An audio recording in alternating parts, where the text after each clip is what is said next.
So, sa makatuwid, ang kapanganakan ni Dr. Jose Rizal at ang kanyang kamatayan ay nangyari sa ilalim ng kalangitan, sa rehiyon ng araw, sa ilalim ng atmosphere ng bansang Pilipinas, sa lupain ng Pilipino.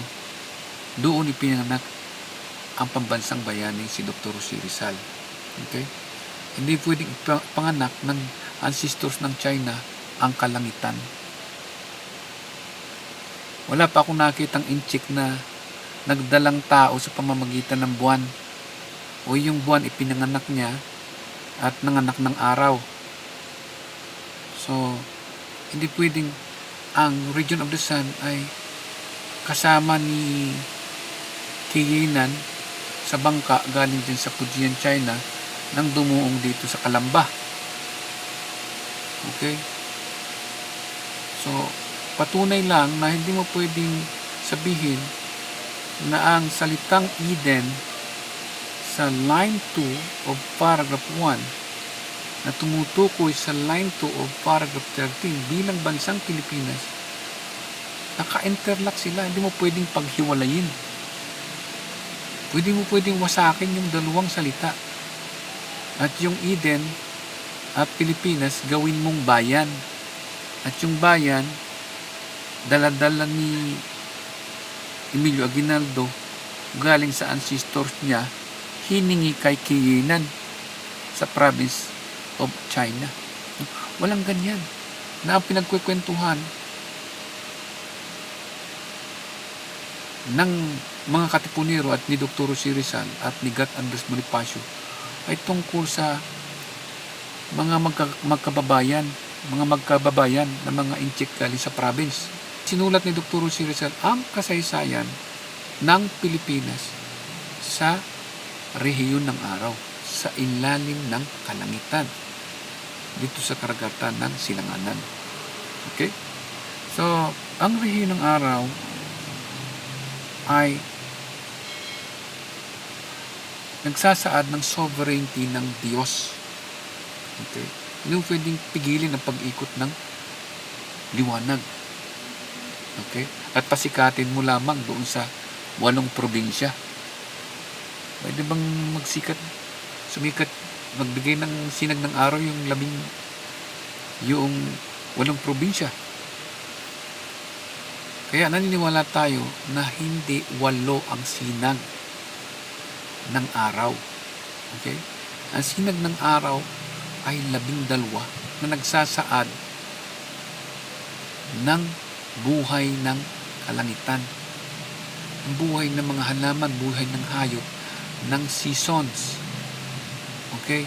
Yung pag-ikot ng cloak of darkness to newly born light. And hindi mabubuhay ang tao nang wala ang liwanag at wala ang kadiliman at wala ang kalangitan. Okay? So, yun ang ibig sabihin ni Dr. Jose Rizal. So, meron tayong araw at gabi sa bansang Pilipinas. Hindi yung sa umaga, tanghali, hapon na makikita mo mukha ng inchik. Walang silanganan na kung saan doon lumilitaw ang mukha ng inchik. Mukha ng araw ang lumilitaw dyan. Yun ang ibig sabihin ng rehiyon ng araw. Okay? So, hindi totoo yung sinasabi ng Chinese historians. Huwag kayong maniwala. Budol-budol na malaki yan. Okay, so ang ating bansa ay dumadaan dito sa ecliptic, no? So, ibig sabihin, kung nandito ang Pilipinas sa March, yung background ng araw sa likod niyan, may mga makikita kang constellation of stars. At kahit dito sa likod mo ay may constellation of stars. So, ipapakita natin yan, no? So, ibig sabihin, ito yung nasa flag dapat, hindi triangle. Region of the sun. Ako ay may bansa nasa rehiyon ng araw. Ang tawag sa rehiyon ng araw, ecliptic. Okay? At yun yung solar system natin, nasa gitna.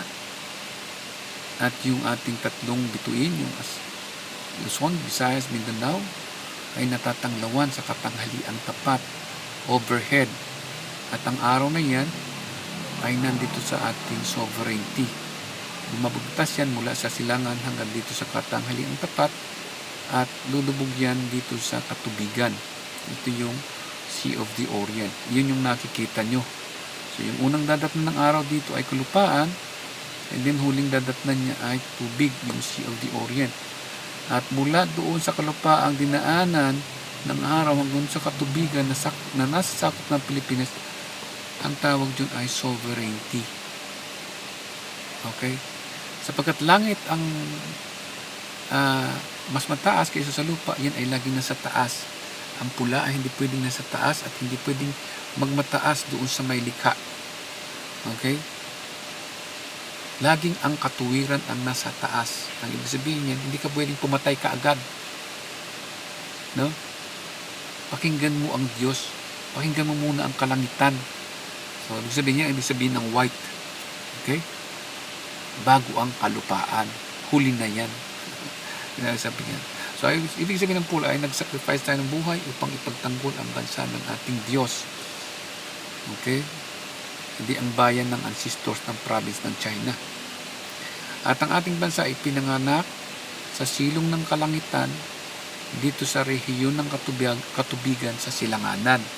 So, ang sinasabi ni Dr. Rizal ay birthplace of our nation. Pinanganak ang bansa natin sa rehiyon ng araw. Saan sa rehiyon ng araw? Sa katubigan. Saan sa katubigan? Sa silanganan. So, kumpleto na. So, ang flag ay nagsasaad ng sovereignty ng buong Pilipinas, Luzon, Visayas, Mindanao. Hindi yan tungkol sa equality, liberty, ng fraternity ng mga inchik o ng secret society. Yan ay kabulaanan. Hindi miyembro si Dr. Rizal ng secret society. Member siya. Member siya ng fragments of soul. Bahagi siya ng kaluluwa ng ating bansa. Okay, anak siya ng ating bansa. Okay, pag sinabing Eden ay motherland. Ang ibig sabihin, we have to look back to God who created our nation under the sky and who created our soul from the land of our ancestors, from the dust of the ground. Ang meaning kasi ng Eden is a garden of God, a nation created by God, no? A land made by God and given to you. Yun ang ibig sabihin yan. Hindi mo pwede sabihin na ang founding father ng Pilipinas ay Chinese ancestors. So, hindi pwedeng basta ganyan kasi sinabi ni Dr. Rizal, ang bansa ko ay nasa rehiyon ng araw. Walang rehiyon ng araw na nakalagay sa bansa. Okay, yung bansa nakalagay sa karagatan, yung karagatan nakalagay sa silanganan, wala sa kanluran, wala din doon sa China. Nasa silanganan. So, ibig sabihin, magagaling dito yung araw, may dagat dyan, unang dadatnan mo ay hindi inchik. Ang dadatnan mo ay bansa. Paglampas ng araw sa katanghaliang tapat, babagtasin niya ang katubigan, and then lulubog ang araw. Hindi magpapanibagong oras na naman ng bagong araw. So, pinapaliwanag dyan na umiikot dito sa rehiyon ng araw ang bansang Pilipinas na tulad ng pag-ikot ng ating planeta. At ito ang sinisimbolize ng ating flag. Okay? So, paliwanag pa natin ng mas malalim para maintindihan ng mga inchik. Okay? Okay, ito yung paliwanag natin doon sa region of the sun. So, ang region of the sun ay nasa sky. At tinatawag na sky natin ay yung nakikita natin na visible sa atin o invisible na kaya nang marating ng ating technology dito sa ating home na tinatawag nating tahanan ng ating solar system. So, kumbaga, ang Pilipinas ay nakatira sa rehiyon ng araw, ang rehiyon ng araw ay nakatira sa constellation ng Orion. Orion Arm. At yung Orion Arm ay nasa isang galaxy na ang pangalan ay Milky Way. So kung gusto mo talagang kumpletuhin ang address ng Pilipinas, saan ka nakatira, okay, sabihin mo nakatira ka sa banggitin mo na kung anong barangay ka. Nakatira ka sa barangay Anahaw. Anong nakakasakop dun? Bayan ng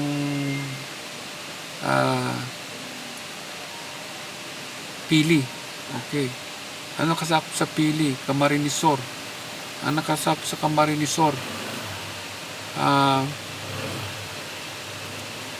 Region 5. Ano nakasakop sa Region 5? Diba? O di sabihin mo na, Pilipinas. Ano nakasakop sa Pilipinas? O di sabihin mo, nasa Region of the Sun. Nasaan yung Region of the Sun? Nasa Ecliptic. Nasaan yung Ecliptic? Nasa Arm of Orion. Nasaan yung Arm of Orion? Nasa Milky Way Galaxy. Yun ang kumpletong address ng Pilipinas o ng isang Pilipino kung gusto mong kumpletuhin. Hindi yung sasabihin mo, Region of the Sun na andun sa Chinese Village, yung Milky Way Galaxy na andun sa bahay ni Kiyinan. Hindi pwedeng ganyan, ha? Kayo mga witchcraft historian kayo, mga primitive kayo, ha? Dito ang sinasabing Region of the Sun. Okay? So elliptical yan. So, paikot-ikot dito within 12 months ang bansang Pilipinas. At nung December, may panganak si Dr. C. Rizal ay June. Nandito yung planeta natin.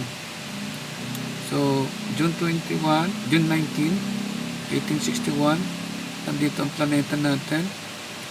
Yung center of galaxy nandoon. Yung ating araw ay nandiyan. Kung nakatingin ka dito sa silangan. Okay? Okay, ito yung dyan lumitaw. Yan yung silangan. So, yung nasa west mo ay yung center of galaxy. So, iikot dito. Pupunta siya dito yung planeta natin. Dahil counterclockwise siya sa ecliptic. Pupunta siya sa March. Pupunta siya agad sa September. And then punta siya sa December. So, dito yung December. Mamarkahan natin. Punta siya sa March, June, September, December. March, June, September, December. Paikot-ikot hanggang sa ika-35 na ikot ng ating planeta, unang Pilipinas dito sa ecliptic. Sasapit ang December 30, 1896. Yung lugar na yan, tumingin siya sa araw alas 7 ng umaga. Pagkatapos niyang barilin. Okay. Sa kabila ng araw, patungo ka sa west, nandito yung last birthday niya, June. Pagtingin mo sa west, ang makikita mo doon, alas 7 ng umaga dito, doon, punta ka sa west, dadaan ka ng araw, dadaan ka ng last birthday mo, dito sa ecliptic, nakatutok sa center of galaxy, yung paningin ni Dr. C. Rizal na siya ay patayin. Sabihin, totoo ang sinasabi ni Dr. C. Rizal. Mula nang siya itinangat, gusto niyo makita ay liwanag. Okay? Gusto niyo makita kung ang mga Pilipino na saan ang bansa natin. So yung mga bagay na yan, hindi mo pwedeng ilagay sa Chinese village o doon sa loob ng mga anak bayan o sa loob ng University of the Philippines, o yung Communist Party of Chinese na mga bubudol, So lumayas na kayo sa Pilipinas dahil wala kayong historic rights and legal title na palalabasin nyo na si Dr. C. Rizal ay pinatay ng Pilipino dito sa rehiyon ng araw, dito sa Milky Way Galaxy. Apo ng China si Dr. C. Rizal sa Milky Way Galaxy. Walang ganyang history.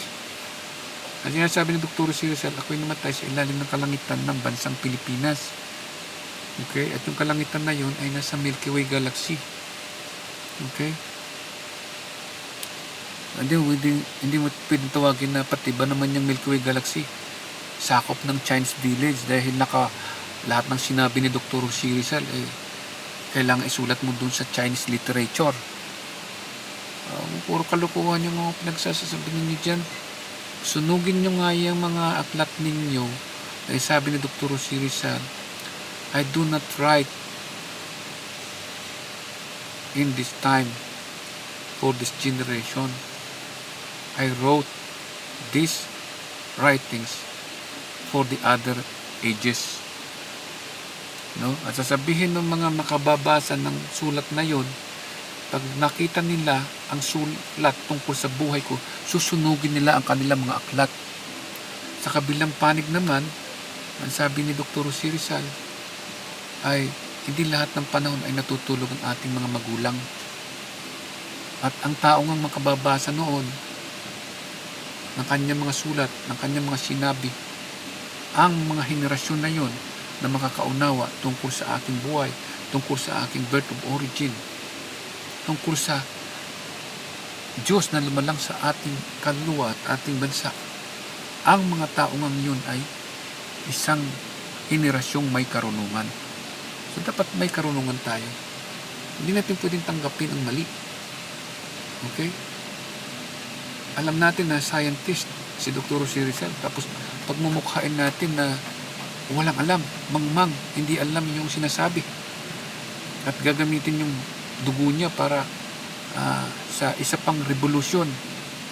Walang ganyan na ginamit ni Dr. Jose Rizal yung dugo niya sa pagpatay ng Pilipino. Sinuko niya ang buhay niya sa bansa ng ating Diyos. Yan ang sinasabi niya sa paragraph 13 ng Mi Ultimo Diyos.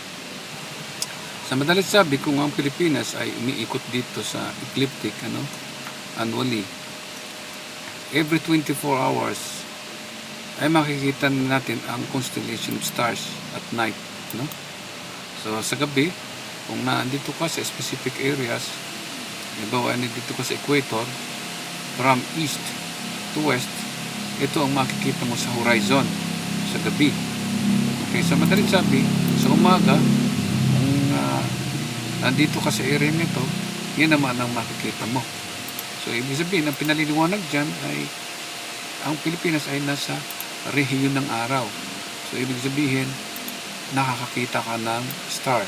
At yun ang sinasabi ni Dr. Jose Rizal, I die when I see the sky has unparalleled its color. Meaning, nung ipanganak siya dito, nung lumaki na siya, sunod na birthday niya, pangatlong birthday niya, hindi nagbabago yung kalangitan. Nakaharap siya doon, lagi doon sa area yan. Okay? Milky Way. Center of galactic center ng Milky Way. Yung bar na yan. Galactic bar. Okay, so, yung sinasabing ecliptic na region of the sun nandito. Sa Belt of Orion. Sa Orion Arm. Ito yung araw. So, yun yung araw. So, nakaparallel yung ating kinaroroonan. So, ganun din dapat yung flag natin. Nakaparallel, no? So, ganyan.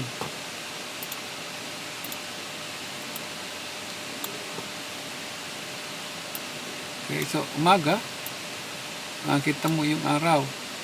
Sa gabi, makikita mo ay stars. Okay? Stars yung makikita mo dyan. Tapos dito ay stars. Stars. Day and night. So, lahat ng inner ay liwanag.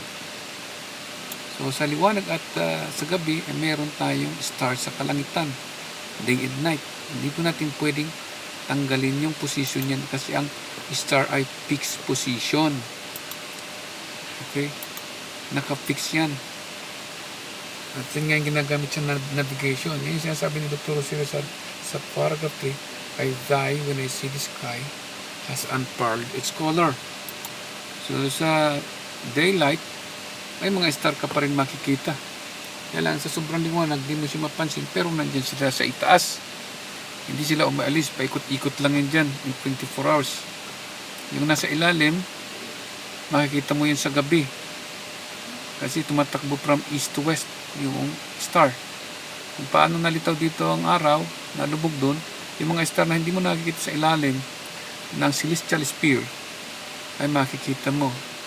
So yun yan. So ano ba yung celestial sphere? So ganito ang celestial sphere, ano?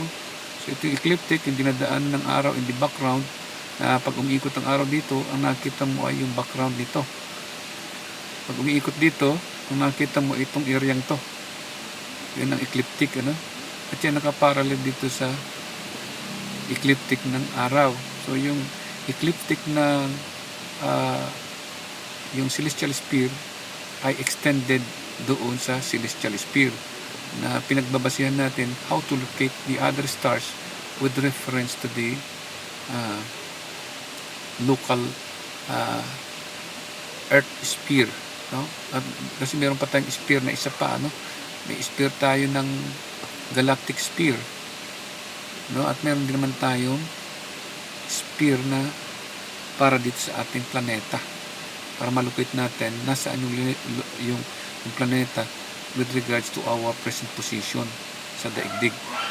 So, dito sa ating galaxy, meron din tayong paraan kung paano natin makita yung place of origin natin, no? So, sinasabi ni Dr. Rosie Rizal ay hindi basta-basta place of origin, kasi yung region of the sun ay malawak yan. Okay? And itong galactic longitude na ito ay paraan kung paano mo makita yung specific star or constellation of stars in sky or in heaven within Milky Way galaxy with reference to our own star or our location dito sa Orion Arms. So ganun po yan, ano? So yun yung sinasabing may bansa ako sa rehiyon ng araw. Ano yung pwede sabihin, mayroong rehiyon ako ng araw, at yun ay galing sa province of China. So maling karunungan. So ang ecliptic ay diyan tumadaan yung mga planeta, ano? At yung planeta natin ay diyan din dumadaan, pero magkakaiba sila ng track, ano? May sariling ecliptic yung ating planeta. So minsan nagkakaroon lang sila ng alignment na akala natin ay isang dinadaanan, pero kanya-kanya sila ng ecliptic, ano? So kaya nagkakaroon sila ng mga alignment dahil kumbaga yung site natin medyo parang nakadiagonal. Kaya makikita natin yung Moon, Mars, no? Nandiyan yung Saturn, yung Venus, yung Mercury, no? So kanina nakita natin yung magkasunod, Mercury yata at Mars, no? Hindi lang natin naisama dito. So yun ang sinasabing ecliptic, ano? So, may sariling ecliptic line ang ating planeta. Okay, kasi hindi sila pwede magkabanggaan. So ito yung ecliptic ng ating planeta, at yung background star, yun yung sinasabing constellation of Zodiac, ano? At yun ay pwede natin ipakita, no?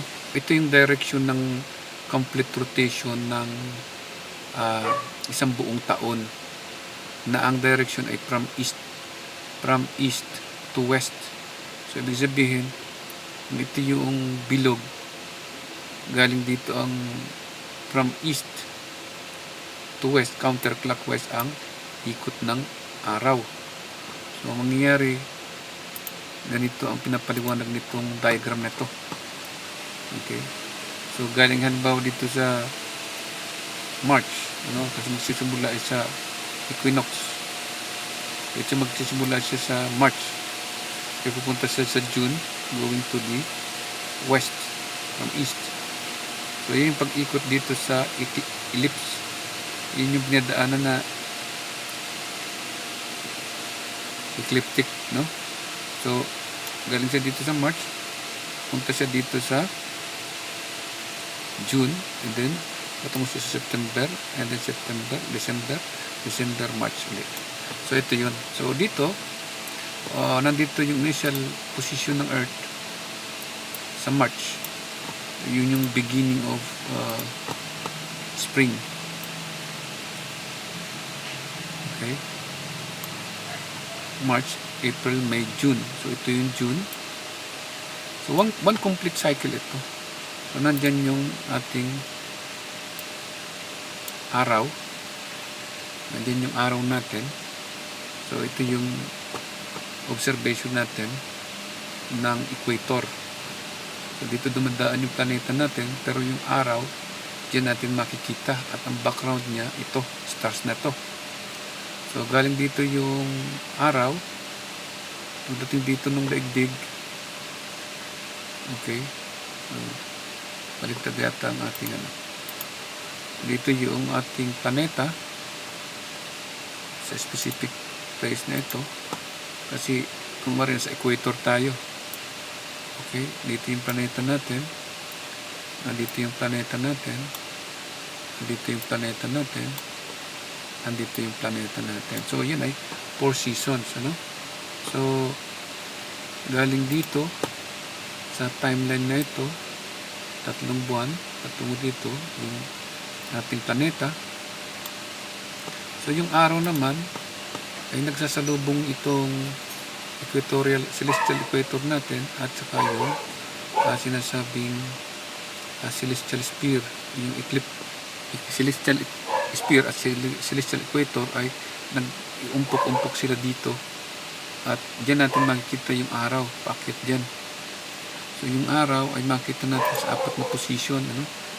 So ito yung March, makita natin ng sikat ng araw dyan, na yun ang background star. Sunod yung araw, makita natin dito, ito yung Earth, and then magpapantay naman, mag-i-equal. Dito yung Earth and Sun, kaya equal yung sabing day and night. So every equinoxes ay equal ang day and night. So dito ay mataas yung elevation ng araw, kaya ang nakikita mo ay yung area ng nakatingala. So ibig sabihin ito March, April, May, June. So yung araw nakatutok dito sa ating planeta, at ang nakikita dito ay Tropic of Cancer. Kaya mainit sa Pilipinas, sobra. And ito yung relasyon ng pag-ikot ng araw at pag-ikot ng planeta. So yung planeta natin ay umiikot nakaparallel sa celestial sphere, sa celestial equator, at sa equatorial ng ating sariling planeta. So ngayon, yung araw nakita natin sa month of June, nandiyan sa area niyan, and then bababa siya. So ang tawag dito ay, pagdating dito ay summer. Dito ay vernal equinox, and then dito ay spring, and then summer. So ito ay spring, itong area na ito, Tagsibol, and then from summer, ito dating ka ng summer, magtatagbungan na, tag-anihan, ano? Ito, bababa naman siya ng July, August, September. So ito September, magkakaroon ng equal naman ang day and night. So ibig sabihin, eksaktong alas 12, 12 hours ang gabi at 12 hours ang umaga. Yan, ibig sabihin yan. So, ibig sabihin, tumakbo dito yung Earth sa time na to, babagtas na naman siya doon sa, so ito yung nasabi natin na nasa side view yung araw, halos equal doon sa elevation noong area ng ecliptic line, at saka itong sinasabi natin is equatorial, celestial equator. So nakaparallel yung celestial equator sa equator ng planeta, at yung celestial equator nagkakaroon ng intersection yung dalawa, nagkukross sila sa isang linya na invisible. Ayan, imaginary. So ito yung September. So babagtas na naman dito yung, iikot na naman yung ating planeta tungo siya September, October, November. Ito March, April, May, June, July, August, September. So, October, November, December. Okay? So, ganun yan. So, isang cycle siya, babalik na naman siya doon sa March. So, ganun nangyari. So, ito ay area na ito ay spring patungo dito sa summer, June. And then summer papunta dito sa autumn. So, autumnal equinox. So, itong bababaan naman dito ang araw sa area to. Tatapat naman siya dito. December. So, ito ay December. Nasa mababa na to. Yung araw mababa. Kaya doon sa north, yung north ng ating planeta ay hindi masikatan ng araw, madilim. So, winter doon sa north. Dito sa south, sa Australia ay summer. Pag December. Okay, so ito ay autumnal equinox, taglagas, hanggang mawala yung dahon. And then dito ay winter hanggang dito sa March. Magsimula na naman ng March 21 yung nandito ka na uli. So ito ay from east to west direction na kumbaga yung 13 constellation of stars visibly makikita mo dito along the ecliptic line of our solar system, na kung saan dumadaan yung ating planeta sa equatorial sphere, yung sphere, no? Equatorial sphere ng ating celestial observation. So, ganyan. So, one complete cycle ito. Okay? From March to March. Okay? So, meron tayong 4 na seasons. 1, 2, 3, 4. So, yan ang ibig sabihin ng region of the sun na binabanggit ni Dr. C. Rizal. So, nakakapag-aral tayo ng astronomy yan, no? So, hindi natin ito alam, pero natutuklasan natin. It's because we have to seek the truth. Okay? So, kailangan natin ma-decode kung ano yung mga sinasabi ni Dr. C. Rizal. So, yung 4 na seasons na yan ay makikita natin dito sa sinasabing zodiac constellation, ano? Okay, yung nakikita natin na ecliptic, diyan dumadaan yung araw. Okay, sa ecliptic dito natin makikita yung araw sa background na yan, ano? So sa opposite niyan, pag tinarget natin ito, araw, diyan yung dumadaan sa ecliptic. Ang makikita natin sa kabilang side ay Aries. Sa month ng September, sa kabilang side, ang makikita natin ay Aries. So, ganito ang nakikita nito, no? Okay, nakikita nito ay Aries, pero ito ay nasa Libra. Okay, so ibig sabihin, ito yung Aries, ang nasa likod niya ay Libra, ano? Itong area to. Yan ang nasa likod niya. So, ganon din yan. So, ibig sabihin, yung nandito ay Libra, somewhere else dito na tatakluban, ano? Lalabas yun sa specific time, no? So, yung doon sa opposite side ay yung Aries. So, dapat makita natin yung Aries, no? So, tingnan natin. Okay, lumaki kasi. So, yung Aries ay somewhere else dito. O, nandun yung Aries. Okay? So, nakita natin yung Aries, ano? From this point, makita natin yung Aries. Kasi yung Aries ay from September to October. So, depende yan sa area. Kasi yung area natin ay nakatagilid, no? May 23 degrees yan na towards the sun or away from the sun. Pero dyan sa area yan, dapat ay magkatapat sila. So, makikita mo yung Aries dyan sa constellation na yan. From September to October. So, ganun ang meaning yan. So yun ang sinasabi na region of the sun. So yung 12 constellation or 13 constellation stars na yan, nakikita ni Dr. Jose Rizal sa loob ng 35 years bago siya pumanaw sa ibabaw ng mundong ito. So yun ang ibig sabihin ng region of the sun. So hindi mo pwedeng angkinin na maya pa si Rizal, ginawa mong apo, pinsan mo, kamag-anak mo. Sa iyo na yung Pilipinas, sa iyo yung stars, sa iyo yung mga nakikita na sa kalangitan. At ikaw yung founding father. Yan ay kalukuhang malaki ng inchik, ano? Kaya magsisuko na kayong mga witchcraft historians kayo ang dahilan kung bakit sinasakop ng China ang Pilipinas. Mga inutil kayo, ha? Okay, so ang daming paliwanag dyan, ano? Sa region of the sun. So yan yung planeta natin, yan yung sample natin kanina. Nasa constellation ng Libra sa likod niya. Pero doon sa opposite side niya, sa kabila ng araw, ang makikita mo ay Aries. Okay? So, nandito ka sa panahon ng October, September to October, bago mag-December.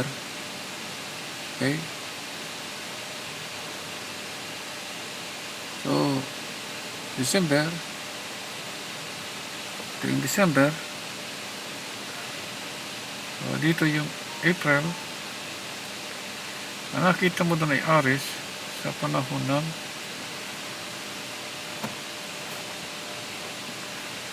area ito. Okay, October 21, April 21, October, Virgo, September kanina, ano, nakikita mo rin to, of course. Kasi malayo ang distance ng star na yan, ano. Yung Virgo kanina. So, ginagawa natin na okay, September 21, Virgo makikita mo. Okay.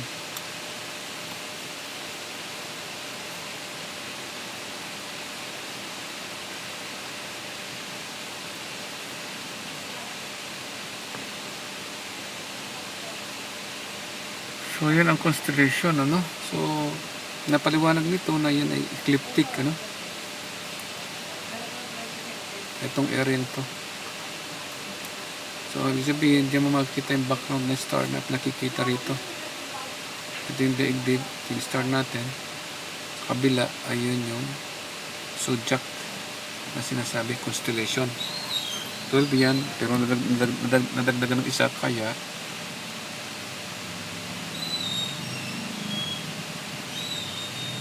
madagdagan ng isa, naging 13. So, ibig sabihin na pag itong daigdig ay nandito sa December, halimbawa dito ang December natin, December 21, ang nasa likod niya ay itong Gemini, no?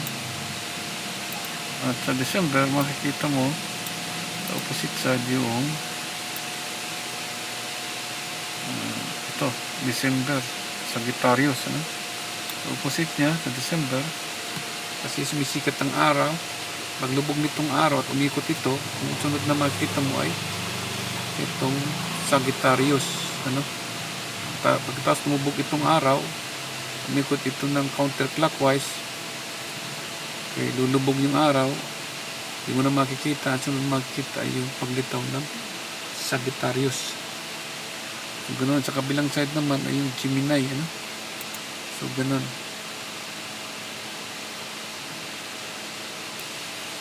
So, dito, yung sinasabi nating isang taon, ano, na pagdating dito, ito yung March. Yan yung March. Nandito ang Pilipinas. Nandito ang Pilipinas. Ito yung June. Okay. Dito yung September. Ito yung December, ano? So, dito ito yung September. Makita mo yung opposite side. Nandun yung star na gusto mo makita. Kasi ito, pag ikot nito, lulubog siya. Hindi natin makita ito. Kasi akala natin ito umikot. Okay, sunod na makikita natin ay yung mga star galing sa silangan kasi gumagalaw. Ang feeling natin gumagalaw siya. So, ganun. So, pag ikot naman natin dito, okay, dito, Sa area ito, dating dito, dito December, dito in March.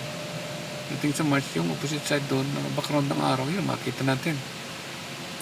Dito naman, June. Okay? So, ito yung dinadaanan ng araw, ng background niya, star. Ang feeling natin dito, dumadaan yung araw. So, ang tawag dyan ay ecliptic. Okay? So, ito, ecliptic ng araw, ecliptic ng daigdig, parang disk. Diyan nag-orbit yung ating planeta. Okay, ito naman, akala natin dito nag-orbit yung araw. Imaginary line na nandun siya sa sphere. Celestial sphere, So, alam celestial sphere, diyan natin makikita yung background ng araw na dumadaan din dyan sa area na yan. Okay. So, ganun yan. So, ganitong eclipse ang tawag dyan. At pag yung buwan ay itong buwan ay paikot-ikot naman dito sa ating planeta at napaharang dito, hindi natin makikita itong araw. Ang makikita natin ay yung mga star dito sa background. Okay, galing dito ang star. So, ibig sabihin, kung nandito ka, ang makikita mong star ay galing dito sa area nito, patungo dito hanggang dito. So, ibig sabihin ay half, 180 degrees pwede mong makita doon sa horizon. Pero dito sa ilalim ng horizon na ito, hindi mo makikita unless umikot yung araw, makikita mo na itong mga star dito. Ay, umikot itong daigdig, saka mo makikita itong ibang constellation ng star. So, ibig sabihin, 24 hours, makikita mo lahat itong naandyan sa equatorial, yung celestial equator. So, ganun yan. Okay, so yun po ang rehiyon ng araw na sinasabi. Okay.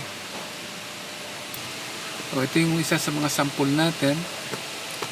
So, yung region of the sun, ito yung sinasabing ecliptic, o Earth's orbit. Meron naman tayo yung celestial sphere, may ecliptic din yun. Pero, doon mo nakikita yung background ng ating araw. Okay, so kung nandito sa dito ang December, yung nasa likod ng araw ng mga stars, yun ang makikita mo, lalo na kung naharangan siya ng buwan dito, nag-eclipse. Okay, so ganun yan. So in-extend lang itong daigdig. Kaya ang tawag dito celestial sphere. So, yung sphere ng ating planeta, in-extend lamang outward. Kaya yung equator natin sa ating planeta, yun yung equatorial dito naman sa celestial. O sinasabi na celestial equator. Okay. So, yung araw na kung saan doon dumadaan, doon din dumadaan yung ating planeta against the sun, ang background niya, yun yung sinasabing 12 constellation of Zodiac. Okay? So, ito po yung pinapaliwanag natin kanina, na ito yung vernal equinox, Okay, diyan nagsasalubong itong tinatawag natin celestial equator at saka ecliptic orbit, Okay. So, yung ecliptic orbit na yan ay ito. Ito yung March. So, ibig sabihin, ito yung March. Ito yung March. Diyan natin makikita ang araw sa area yan. So, yung opposite nito, March, ay September, So, yung autumnal equinox. So, patungo siya sa winter. Kaya dito, December. Dito ay June, yung pinakamataas na bahagi ng araw. So, kung ito ay March, okay, paakyat na dito ang araw. So, itong araw, pagdating dito, ay, ang tawag dyan ay June.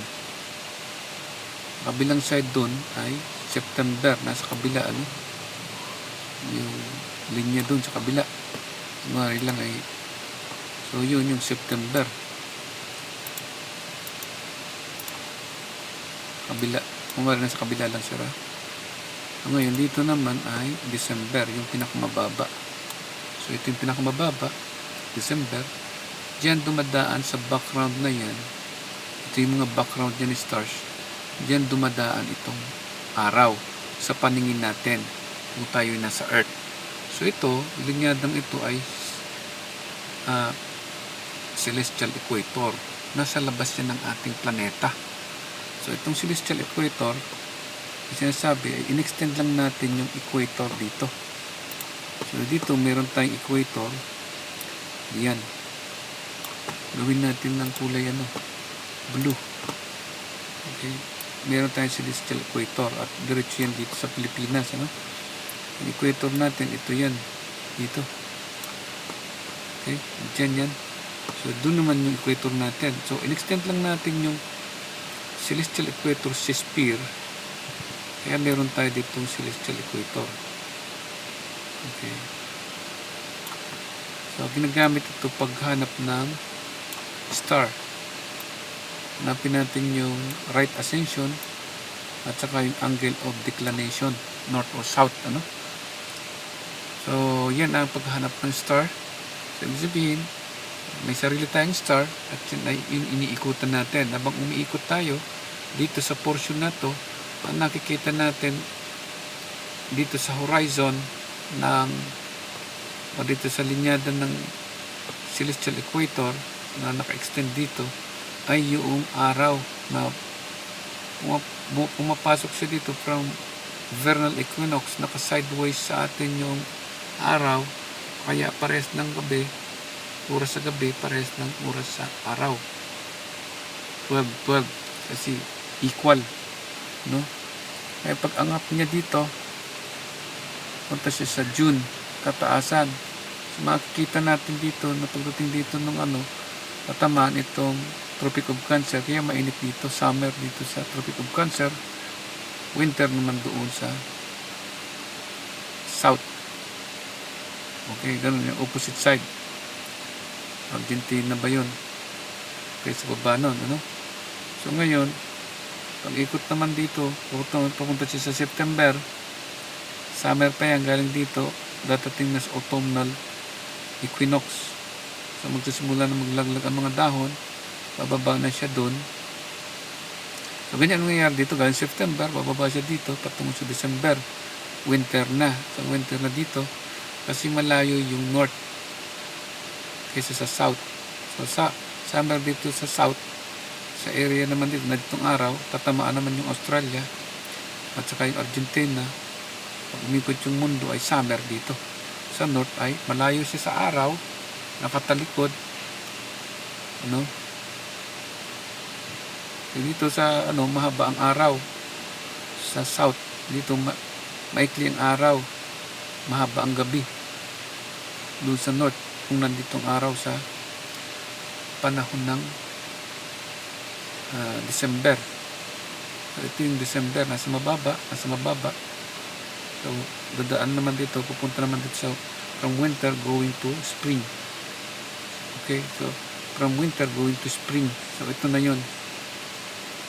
And then from spring, vernal equinox, aapit naman siya ng June. Dito yung June, kaya mataas. At yung mga star na yan na makikita mo sa June, hanggang bagtas mo naman yung pababa ka naman dito sa September. So yun yung sinasabing ecliptic, yung dinadaanan ng araw dito sa celestial sphere na ang background mo ay mga stars. Okay, so yun ang ating paliwanag sa region of the sun. At yun yung sinasabi ni Dr. Rosie Rizal dito sa paragraph okay, sa paragraph 3, Okay, basahin natin sa paragraph 3. Diba? Sabi niya, ano sabi niya? I die when I see the sky as unfurled its colors. And at last, after a cloak of darkness, announces the day. Kasi umiikot na dito. Ito yung ecliptic. Okay, yung background ng araw doon sa likod niya, yun yung mga stars. So dito, habang umiikot dito sa ecliptic, itong ating araw, okay, at habang umiikot dito yung ating planeta sa ecliptic, at ang background niya doon sa araw ay mga stars. Along the ecliptic, yung 12 zodiac constellation of stars, makikita natin. Yun yung sabi dito, after the cloak of darkness announces the day. So, gabi, may mga stars. Sa umaga, mayroong araw. Announces the day. Ang bandila mo ay di magdidilim. Ang kislap ng watawat mo'y tagumpay na nagniningning. Ang bituin at araw niya, kailan may hindi magdidilim. Kasi balik-balik ka dito sa ecliptic. Okay. Araw at gabi. Sa loob ng 35 years, tumagal lang ang buhay ni Dr. Rosie Rizal na nakita niya lang ang rehiyon ng araw. Pagkatapos nun, hindi na niya alam ang nangyari. So, yun ang sinasabi ni Dr. Rosie Rizal. Kahit na siya mamatay, hindi magdidilim. Kung ano yung sinulat niya na ang Pilipinas ay nasa rehiyon ng araw, ang rehiyon ng araw, hindi mo pwedeng ipasok sa dugo ng ancestors of China. Okay? So, hindi totoo na meron tayong bayaning tulad ni General Yepe at tulad ni Duterte at tulad ni Aquino na pare-parehas nilang ikunumpara ang sarili nila kay Dr. Rosie Rizal at tayo ay province ng China dahil sinasabi natin na bayan natin ang Pilipinas dahil ang nire-recognize natin ay state ito, estado ng bansang China. So, state ng China ang Taiwan, state ng China ang Hong Kong. Ang gusto ng mga Inchik, ang 1896 Revolution ay ipinaglalaban ng mga apo ng China na ang Pilipinas ay estado rin. State din ng Chinese. Ganyan kagahaman itong mga Chinese. So ibig sabihin kapag sinabi ni Dr. Rosie Rizal na let the moon see me. So, state din ng China yung moon. Let the burning sun evaporate the rains. State din niya yung araw. Pag-aari din ni Domingo Lamco. Farewell, beloved country, treasured region of the sun. Pati yung region of the sun, state din ng Chinese ancestry. So, hindi totoo, hindi alam ni Ninoy Aquino yung pagkamatay niya. Nabibintangan niya ng may military terrorism at si Rosie Rizal ay biktima rin ng terrorism ng Pilipino at ang mga bayani ay People's Liberation Army, kaibigan ni Aquino. So hindi ganyan na sinasabi ni Dr. Rosie Rizal. Ang bansa na sinasabi ni Dr. Rosie Rizal wala sa ilalim ng dugo ng kahit sinong Inchik, nasa ilalim ng rehiyon ng araw. Hindi niya sinulat yung kinalalagyan ng Pilipinas sa dugo o sa sovereignty ng Chinese ancestry. Okay? So, hindi mo pwedeng iparehas ang mga Inchik kay Dr. Rosie Rizal. Dahil si Dr. Rosie Rizal, ginawa niyang mas mataas sa kanyang mga magulang ang kanyang bansa. Inidolo ni Dr. Rosie Rizal ang kanyang bansa, minahal niya at hindi niya itinulad sa bayan, hindi sa isang bansa na pinaghaharian ng Diyos at bansa na tumatawag sa Diyos. Okay? Tinawag niya ang ating bansa bilang Eden, lupain na nilalang, nilikha ng Diyos at ibinigay sa mga Pilipino. Dahil ang Pilipino ay pinili ng Diyos na pagkalooban ng isang bansa na tulad sa perlas, walang stain of shame, tulad sa jewel of the sea, walang kahihiyan, a place where faith does not kill. Hindi mo pwedeng pagbintangan na, uy, pinatay ako ng inang bayan, bayani ako ng province ng China. Walang ganyan.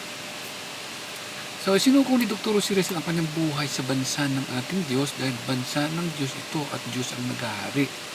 Hindi pinaghari ni Dr. Jose Rizal ang ancestors ng China sa ating Diyos at hindi ipinalipin ni Dr. Jose Rizal ang ating bansa sa kanyang parents at sa kanyang iniibig. Ang Diyos ang pinaghari ni Dr. Jose Rizal sa kanyang bansa at sa kanyang mga magulang. At hindi niya iniwan ang Diyos doon sa kanyang childhood friends. At yung childhood friends niya, hindi niya ginawang sweet foreigner. Okay? Yung Diyos hindi niya ginawang banyaga.